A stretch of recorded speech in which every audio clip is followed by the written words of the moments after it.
Student, आज हम लोग कैलकुलस का एक बहुत ही महत्वपूर्ण चैप्टर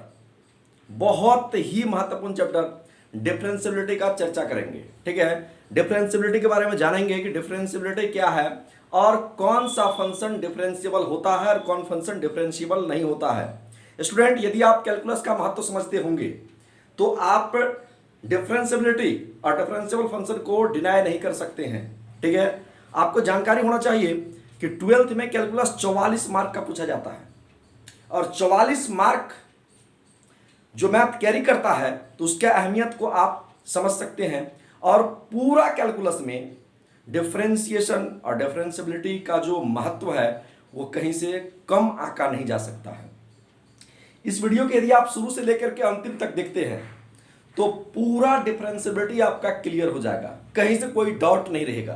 क्योंकि एक बात समझ लीजिए, यदि आपको कैलकुलस समझना है, कैलकुलस में एंट्री करना है, तो उससे पहले उसका जो पहला दरवाजा है वो डिफरेंशिएशन ही है और उसको खोलने के लिए डिफरेंशियबिलिटी की सख्त जरूरत है। तो फंक्शन कौन सा डिफरेंशिएबल है, कौन फंक्शन डिफरेंशिएबल नहीं है, यह जानने के लिए आप मेरे साथ चलिए। मैं इस पर चर्चा करूंगा।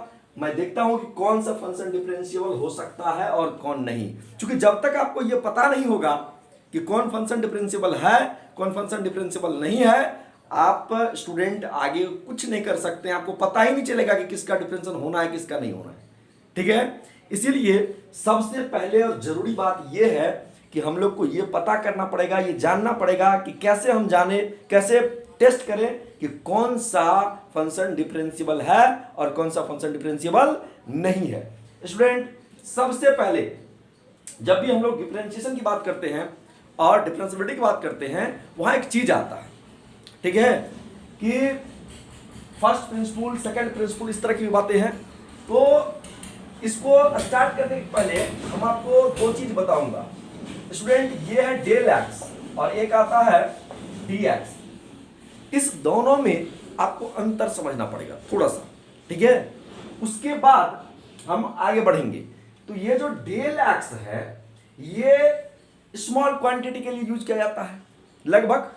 ठीक है, छोटी सी बदलाव स्मॉल चेंज के लिए किया जाता है और डी एक्स भी स्मॉल चेंज के लिए ही किया जाता है। फिर दोनों में अंतर क्या है? What is difference between del X and D X? तो बेसिकली डिफरेंस ये है कि डेल एक्स के रिस्पेक्ट में डी एक्स बहुत छोटा होता, बहुत बहुत छोटा। कितना छोटा?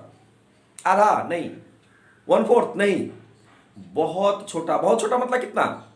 आप समझ लो एक चीज कि मेरे पास कोई एक वस्तु है, कोई एक वस्तु है, उस वस्तु का इतना टुकड़ा करे, इतना टुकड़ा कि हिंदुस्तान ही नहीं पूरा विश्व में जितने भी व्यक्ति है, हर एक व्यक्ति को उसका एक टुकड़ा मिल जाए।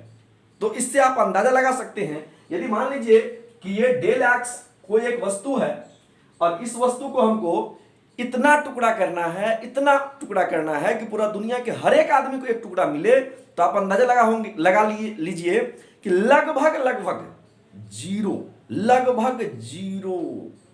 उसको जीरो नहीं कर सकते लेकिन लगभग जीरो जरूर हो जाएगा। और इसी को स्टूडेंट उसका जो एक भाग होगा वही होगा डी एक्स। ठीक है स्टूडेंट, तो अब आपको समझ में आ गया होगा कि डेल एक्स और डी एक्स में क्या अंतर है। यदि मान लीजिए ये डेल एक्स कोई एक चीज है, 1 मीटर, कोई एक लोहा का रॉड है 1 मीटर, ये डेल एक्स, तो उसका इतना टुकड़ा करे कि दुनिया के हर एक आदमी को एक भाग मिल जाए, तो उसका जो एक भाग होगा वो होगा डी एक्स और डी एक्स। समझ गए? अब चलिए इधर चलते हैं।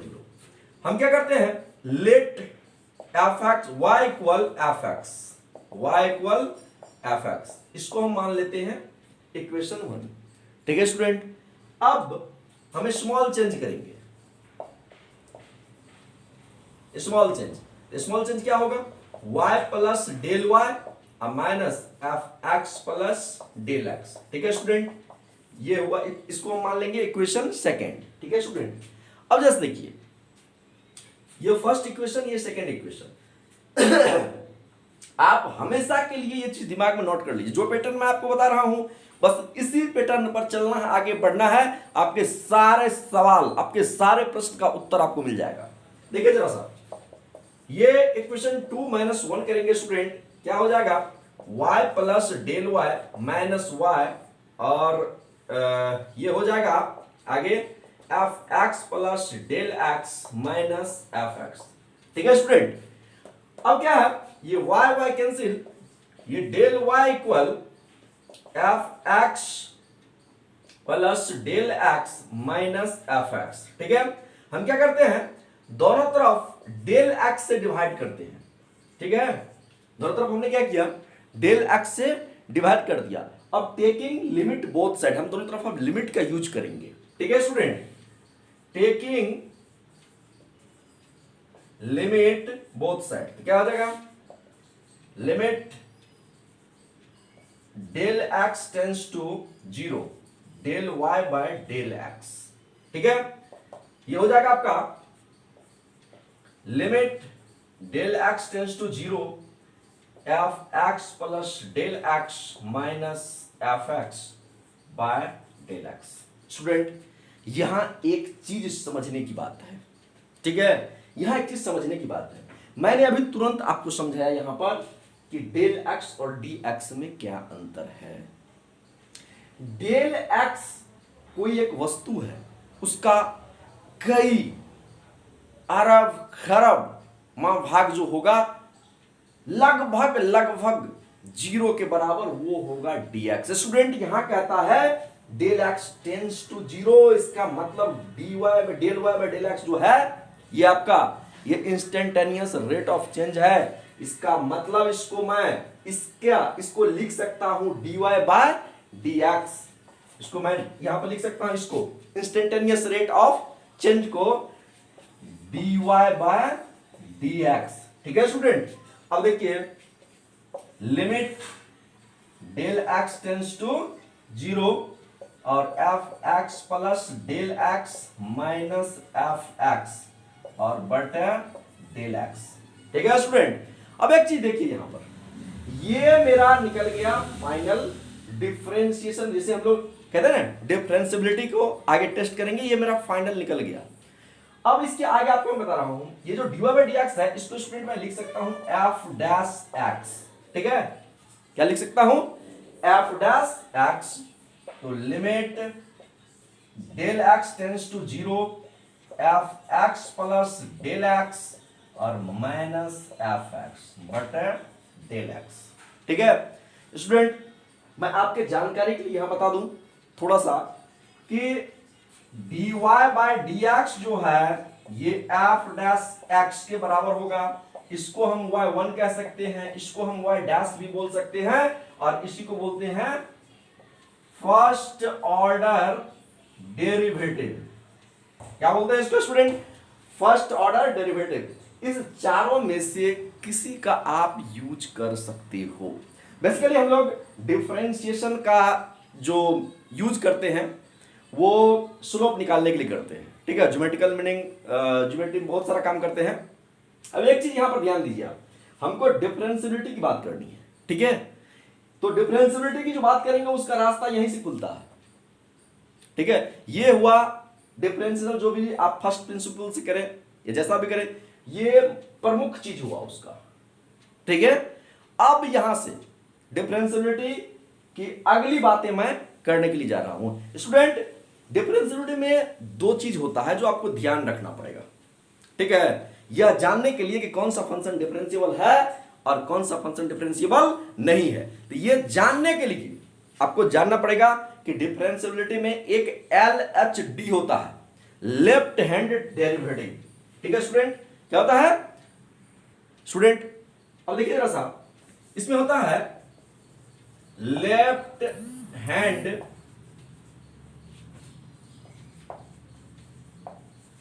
डेरिवेटिव। ठीक है स्टूडेंट, तो लेफ्ट हैंड डेरिवेटिव, इसको शॉर्ट फॉर्म कहते हैं हम लोग LHD।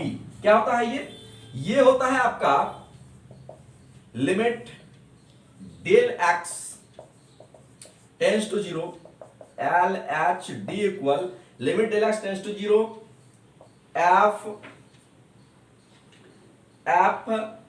X plus del x, LHD है ना, यहां माइनस होगा, f x minus del x ठीक है, और माइनस एफ एक्स बटा माइनस डेल एक्स। स्टूडेंट अभी तुरंत हमने बताया था यहां पर f dash x equal limit del x tends to zero, तो f x plus del x minus F X by del x. तो हमने क्या किया, ये जहां जहां डेल एक्स है वहां हमने माइनस डेल एक्स ट्रांसफर कर दिया उसको, ठीक है, वहां हमने प्लेस कर दिया माइनस डेल एक्स। तो आपका कुछ ऐसा होगा, तो ये हुआ लेफ्ट हैंड डेरिवेटिव LHD, और अब right hand derivative, right hand derivative, ठीक है। तो राइट हैंड डेरिवेटिव मतलब RHD, इसको क्या बोलते हैं, RHD, ठीक है। तो ये क्या होगा, ये हो जाएगा limit del x tends to zero F x plus del x minus F X और हॉल के बटे में डेल एक्स, ठीक है स्टूडेंट। तो डिफरेंशियल फंक्शन को जानने से पहले आपको ये दो चीज जानना पड़ेगा जो मैंने आपको बताया, लेफ्ट हैंड डेरिवेटिव और राइट हैंड डेरिवेटिव। अब अभी तक सर आप ये नहीं बताए कि डिफरेंशियल फंक्शन कौन सा होता है। तो स्टूडेंट मैं आपको बता रहा हूं कि डिफरेंशियल फंक्शन कौन सा होता है। If any function y equal F x will be differentiable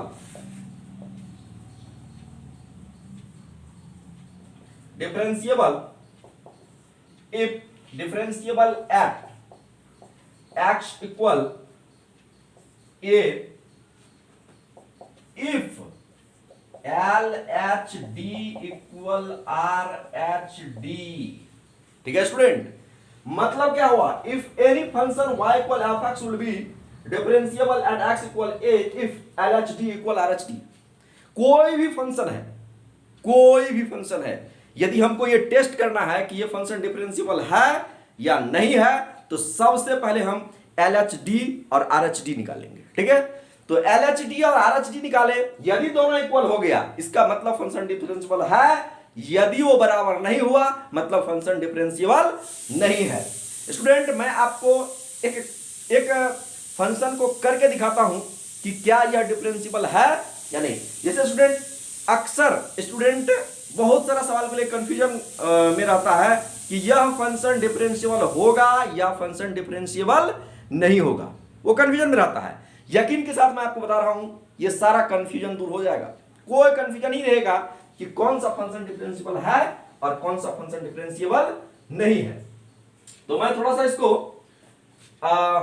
मिटाना चाहूंगा दिखाने के लिए आपको आगे, ठीक है स्टूडेंट। तो कोई फंक्शन यदि डिफरेंशिएबल होगा तो वो इस तरह का होगा। मान लेते हैं हम कि एफ एक्स इक्वल मेरा एक फंक्शन है, कौन सा, एफ एक्स बराबर एक मेरा फंक्शन है मोड एक्स, ठीक है।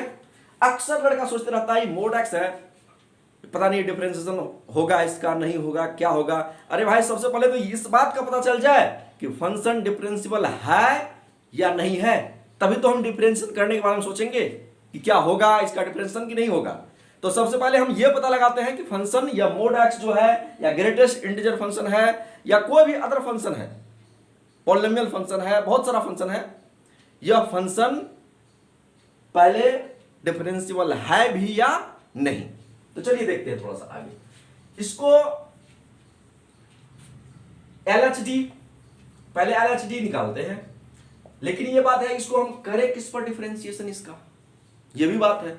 तो हम मान लीजिए एट x इक्वल 2 पर कर रहे हैं, क्लियर, x इक्वल 2 पर कर रहे हैं, या आप 0 पर कर सकते हैं, 0 पर करना चाहते हैं 0 पर ही कर लीजिए, कोई दिक्कत नहीं है। एट x इक्वल 0 पर कीजिए। अब चलिए 0 पर यदि हम करते हैं तो सबसे पहले क्या हो जाएगा, LHD equal limit del x tends to 0। Student एक चीज आपको पूरा क्लियर पता होना चाहिए, यदि यहां पर x इक्वल 0 है तो x लेस देन 0 होगा और x ग्रेटर देन 0 होगा। और x नॉट हो जाएगा x प्लस डेल x। ठीक है स्टूडेंट। और यहां पर सॉरी जीरो पर चेक कर रहे हैं ना, जीरो प्लस डेल x, नहीं लेफ्ट हैंड है, माइनस होगा सॉरी। और यहां x इक्वल हो जाएगा जीरो प्लस डेल x। ठीक है स्टूडेंट। तो हम जो अभी बात करेंगे, तो चूंकि LHD की बात कर रहे हैं, तो हम सबसे पहले यहां पर f zero minus del x की बात करेंगे और minus fx by minus del x। ठीक है स्टूडेंट। तो अब जो आपका फंक्शन है, ये प्रमुख फंक्शन जो है उसमें रखिए इसको, limit del x tends to zero. Student mod zero minus del x, ठीक है, जीरो माइनस डेल x और माइनस यहां पर यदि हम f में ऐसा रखते हैं जीरो, तो ये रिजल्ट आ जाएगा जीरो का मोड इक्वल जीरो। ठीक है। और f zero minus del X रखते हैं, तो स्टूडेंट ये हो जाएगा जीरो माइनस डेल एक्स। ठीक है, ये हो जाएगा minus del X equal del x. ठीक है स्टूडेंट। अब एक चीज समझिए, ये तो हो जाएगा जीरो और ये नीचे क्या हो जाएगा माइनस डेल एक्स।